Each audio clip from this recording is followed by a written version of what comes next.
Joining me now, getting ahead of it, is Senate Foreign Affairs member and former U.S. Ambassador to Japan, Bill Hagerty. Senator, it's great to see you. Thank you so much for joining us. Likewise, Maria, it's great to be with you. What are you expecting out of these China trade talks? Some people would like to see the U.S. decouple from China.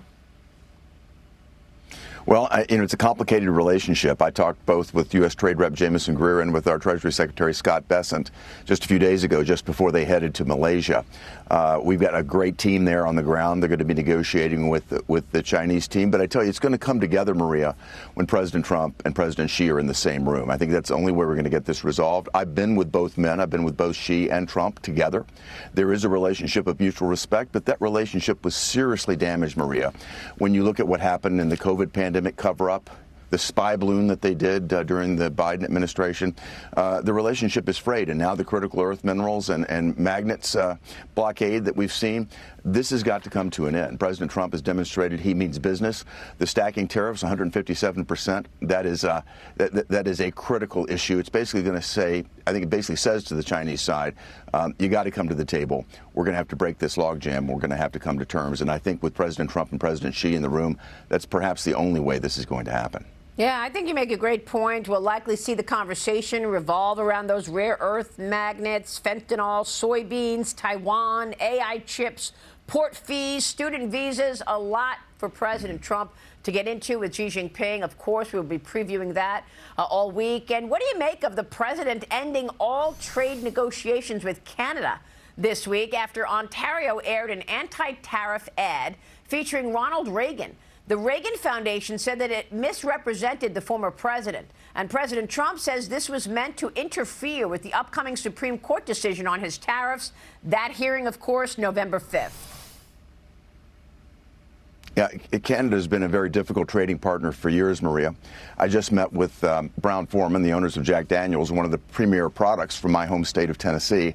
The Canadians have blocked all whiskey sales in Canada, taking them all off the shelf. This is the way they play. They don't play fair. What President Trump wants is fair and reciprocal trade. They hearken back to some free trade dogma, but it's never been free trade with Canada. It's always been lopsided. President Trump is trying to fix it, and they've decided to take to the airwaves and actually tamper with the American public's perception.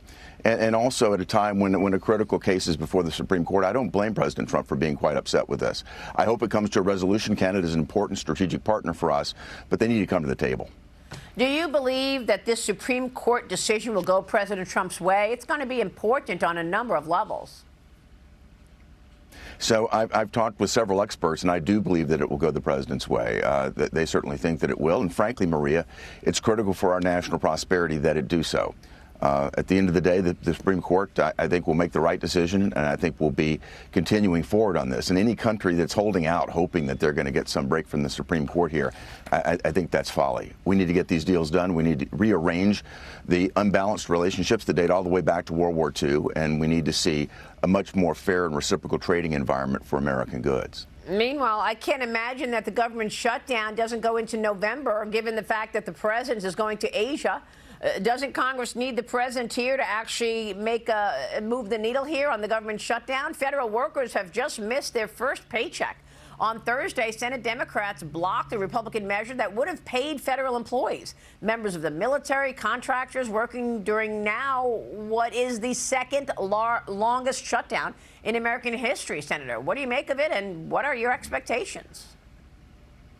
I think it's absolutely disgraceful. My colleague Ron Johnson from Wisconsin put forward a simple piece of legislation that said, look, let's at least pay those people that have been deemed essential. They have to continue to work. Our military, our law enforcement, the people that keep our planes in the air. You think about all the folks that are stepping up, the ones that look after our nuclear arsenal. The Democrats refused even to pay them. They voted against that. This is nothing but political theater, and they continue to put Chuck Schumer's primary in New York ahead of the needs of the American public, and certainly ahead of the needs of those who are actually serving America, dutifully and loyally, patriotically, without pay. I think it's an absolute disgrace, and I think President Trump is looking at this and he sees it's nothing but political theater. Logic is not working with Chuck Schumer and his team. I don't know when they're going to come to the table, but at some point they're going to have to. Wow. Well, meanwhile, former special counsel Jack Smith is defending his 2023 decision to subpoena the phone records of 8 Republican senators, including yourself, during his January 6th investigation. That allowed him to obtain data on when the senators were making calls and to whom. We're now learning that Merrick Garland, Lisa Monaco, and Christopher Wray all signed off on this investigation. Smith says the move was entirely proper and consistent with Justice Department policy. Now, you were one of those senators that you were spied on. How do you respond? Yeah. Have you gotten any new information about this, Senator? Well, the notion that it's proper is absolutely ridiculous. The one thing that we all have in common is that we're all Republicans. And the other thing that was happening at the time was the biggest case of legal weaponization, politicization of the Justice Department and the FBI that we've ever seen. Everybody knew what Jack Smith was up to. And at the time that our records were requested, any sentient being would have known that this was a political witch hunt that was going on. What happens? My carrier, Verizon, hands over my records. What does AT&T do? When Senator Cruz's records are sought, they say no. I asked myself, why would Verizon have done this? Why would they have complied? I talked with legal experts in Washington. They said even if I were a drug dealer, Verizon would have at least notified me if they were turning my records over to the government. But they remained silent in their complicity. It turns out that the general counsel, I presume that is the person that would have been key in the decision. The general counsel there at Verizon was a staffer, a Democrat Hill staffer, before coming into the company. Democrat donors. I don't know what happens when you get companies like this playing this political game, but it reeks to high heavens. Their complicity in this is very disturbing. Sadly, I've been a Verizon customer for decades. I certainly wish I'd been an AT&T customer that might have actually stood up for my rights and protected me the way Senator Cruz was protected by AT&T. Instead, my records were turned over when I reached out to the leadership there, the CEO and the general counsel at Verizon. I don't even get a call back from the customer service department, Maria. Wow. They have some low-level person in the government affairs shop just tell me to talk to the hand, and this is not over. We're going to get to the bottom of this. Oh, that's unbelievable. We called Verizon and they said, look, we have to respond to subpoenas. But it's very interesting that you found out that Verizon gave it up, your information they gave up, but AT&T did not. AT&T said no, people have rights and we can't do that. Really fascinating there. Senator, before you go, real quick on the president's trip to Asia, one of his visits is going to be with the prime minister, the new prime minister of Japan. You are the former ambassador there. Do you believe that she can be a strong partner for President Trump to push back against China's aggression? I absolutely do. She's a protege of the late Prime Minister Shinzo Abe, who was a good friend of President Trump's, a very good friend of mine. I just met with the incoming Prime Minister, Takeichi-san, just last week.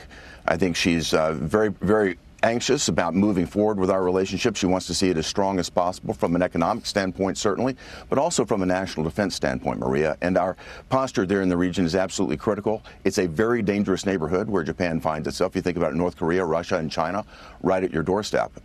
She is looking forward to strengthening the relationship. I think that she and President Trump will get along very well. Senator, always a pleasure. Thanks so much. Likewise, Maria. Thank you.